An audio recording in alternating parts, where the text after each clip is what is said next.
You're lost in the Antarctic Ocean.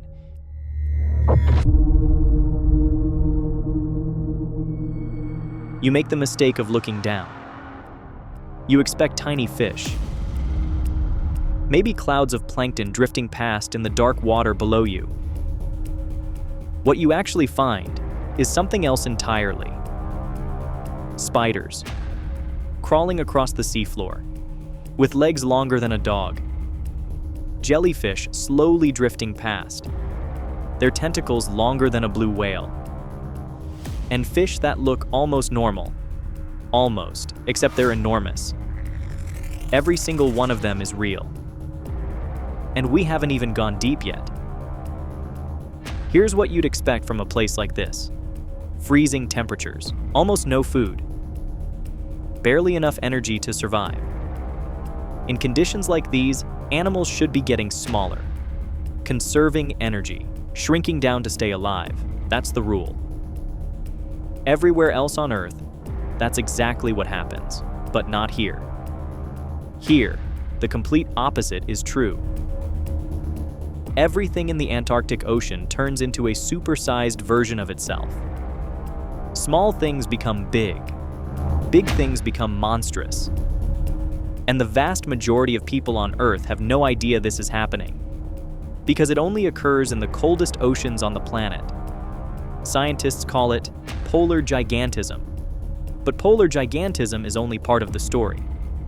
Because the deeper you go in this ocean, something shifts.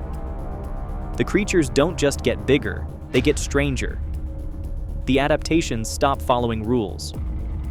The animals start looking less like animals, and more like things evolution was never supposed to be allowed to build. So the question isn't just why everything here is so large. The question is, why does this ocean get creepier the deeper you go? The answer isn't a creature. It isn't a predator. It's the water itself. Cold water holds more oxygen than warm water. That's it. That's the whole mechanism. Everything you're about to see, every oversized, bizarre, rule-breaking animal in this ocean, traces back to that single fact. Here's why it matters.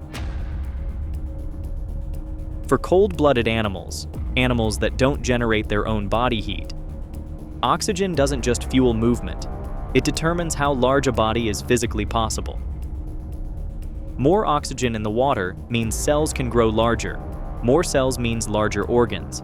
Larger organs means a larger animal. In warm tropical water, the oxygen concentration is too low to support extreme size. The limiter stays on.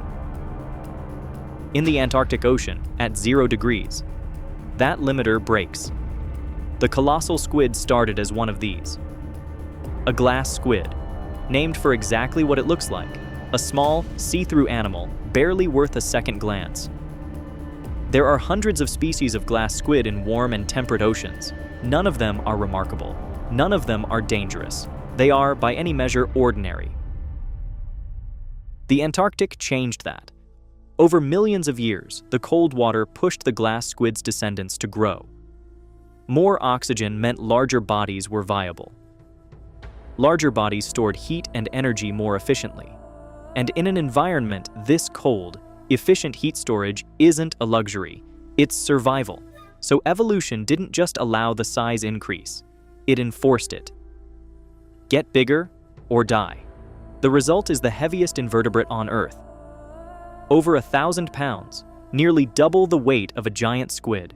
Its skin is no longer transparent, traded for thick, dark, reddish flesh that absorbs bioluminescent light from prey instead of reflecting it. It doesn't need to hide from predators anymore. At this size, almost nothing hunts it. Its body is now designed entirely for one thing: sneaking up. Each eye is roughly the size of a dinner plate. Not a small plate, a full dinner plate. And those eyes aren't for show. They're for spotting the faintest movement in water where no light reaches. 3 forces built every animal you are about to see. The first is oxygen. Cold water holds more of it than warm water, and that single fact removes the ceiling on how large a body can physically grow. The limiter that caps body size in every other ocean on Earth simply doesn't exist here. The second is metabolism. Cold slows it down to something almost unfathomable. A large body in the Antarctic burns a fraction of the energy the same body would need in a tropical ocean, in warm water. Being enormous is a thing evolution punishes. Down here, it's almost free. The third is stability. The Antarctic barely changes. No seasons, no shifting predators, no pressure forcing these animals to stay small and fast and reproductive. So the first two rules have been running, uninterrupted, for millions of years. Size doesn't just grow, it compounds, generation after generation, with nothing pushing back. Now here's the part that should break your brain a little. The deeper you go, the colder it gets. The colder it gets, the harder all three rules push, in darker water, under more pressure, with less food, for millions of years. The colossal squid is the introduction. It's the proof of concept. What lives below it is where this gets genuinely strange. Start at the surface. This is where the rules are already broken. Take the sea spider. In every other ocean on Earth, sea spiders are unremarkable, about the size of your fingernail. In the Antarctic, the same family of animal grows to over 2 feet across. The reason is almost elegant. Sea spiders breathe through their legs. Every centimeter of those freakish limbs absorbs oxygen directly from the water. The legs get longer because they have to. They are the lungs. When it finds prey, usually a starfish, it doesn't fight it. It pierces it with a proboscis and drinks the insides out, like a straw through a bag. But here's what makes the Antarctic genuinely unfathomable. The starfish it's drinking is also enormous. A normal starfish has 5 arms. The Antarctic starfish has up to 50, not because 50 arms is more efficient. Because the cold slowed down the biological feedback systems that would normally tell a starfish to stop growing arms. Evolution kept stacking them on, because nothing stopped it. This is what happens when the brakes come off. These starfish live over 40 years. A tropical starfish lives 5. They are so aggressive they eat other starfish. Whoever has the most arms wins isn't a metaphor here. It is the literal outcome of most encounters. And then came the jellyfish. The giant phantom jellyfish has no stinging tentacles. Instead, it has 4 ribbon arms, each up to 10 meters long, that drift below its bell like curtains in a current. It doesn't sting its prey, it wraps around them. It wasn't recognized as a species until 1910. Since then, it has been seen fewer than 150 times in total, fewer sightings than the Magnapina. But this is still the surface layer. This is still the beginning, and that's not even the creepiest part. Past 1,000 meters, sunlight disappears. Not dims, disappears. The pressure here is over 100 times the surface. Food arrives only as marine snow, the slow drift of dead organic matter falling from above. The 3 rules don't stop at this depth. They compound. Cold water, high pressure, near zero food, everything pushing in the same direction. The isopod is essentially a deep-sea woodlouse. In shallow water, the size of a pill bug. In the midnight zone of the Antarctic, it grows to the size of a small cat. Whatever lives here has been shaped entirely by scarcity and dark, including the giant squid. Up to 45 feet long, eyes built for detecting the faintest movement in water where no light should reach.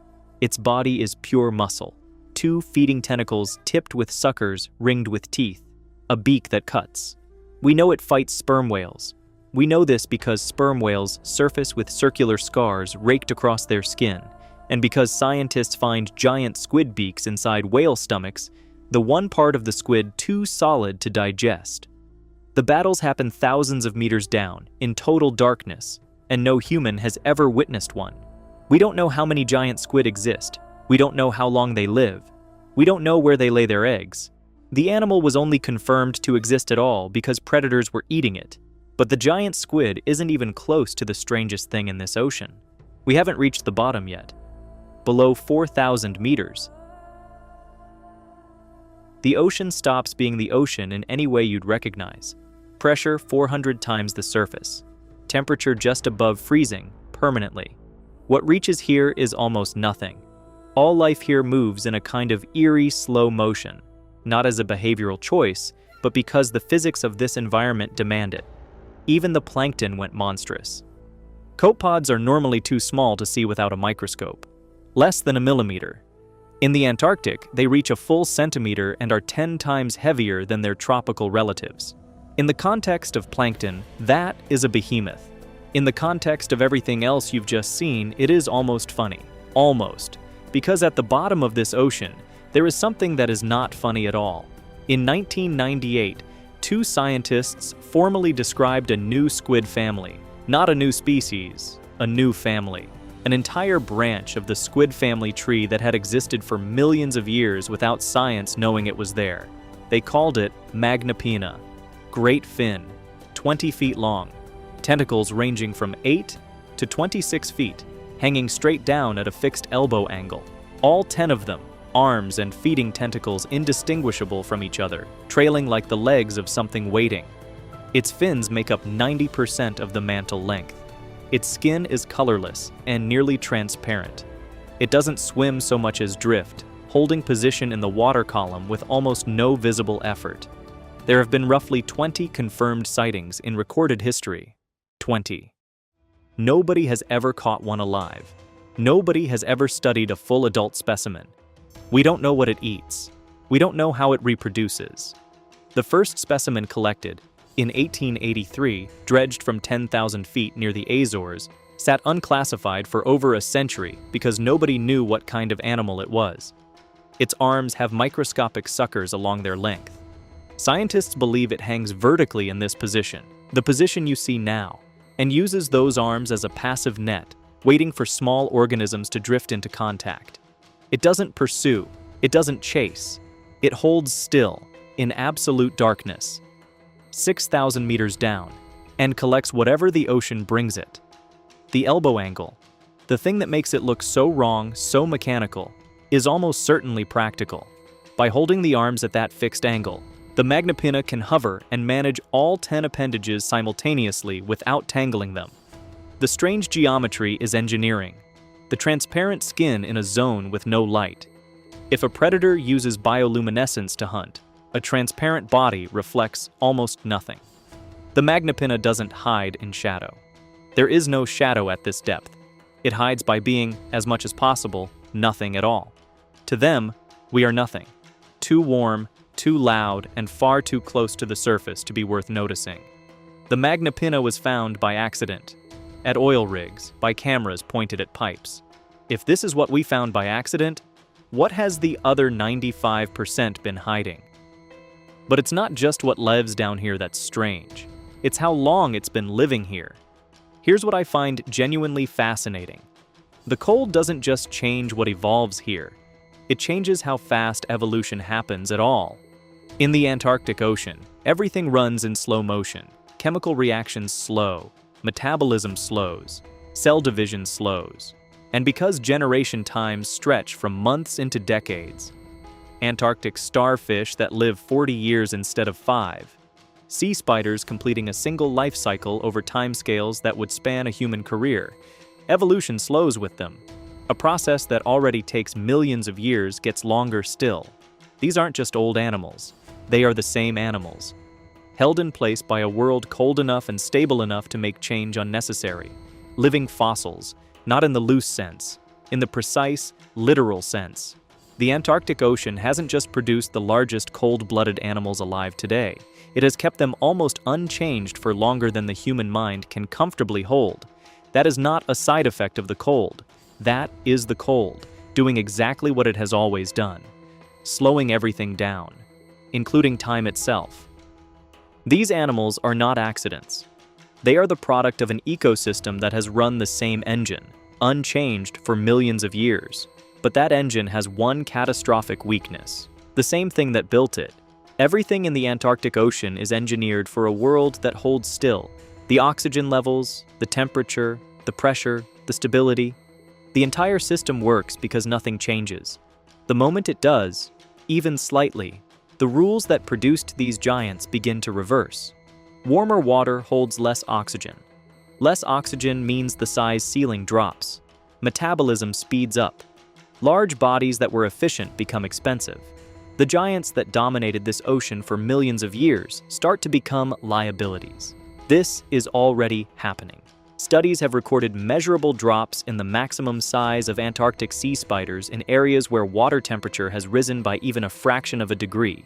The colossal squid, the heaviest invertebrate on Earth, could, over generations, shrink back toward the glass squid it came from, or disappear from depths it has occupied for millions of years. These are not monsters. They are relics, animals from a version of this planet that existed long before we arrived, shaped by conditions we have never lived in and barely understand. The colossal squid has never attacked a human. The magna pinna has never been seen in anything but complete indifference to the cameras watching it. The giant sea spider crawling across the seafloor right now has no awareness that the world above the water exists at all. They are not dangerous to us. We are dangerous to them. We have explored less than 5% of the deep ocean. Less than 5%. What you have seen in this video, the spiders, the squid, the living fossils, the animal that science couldn't name until 1998, all of that came from 5%. Freeze the ocean and life doesn't die. It just gets stranger the deeper you go.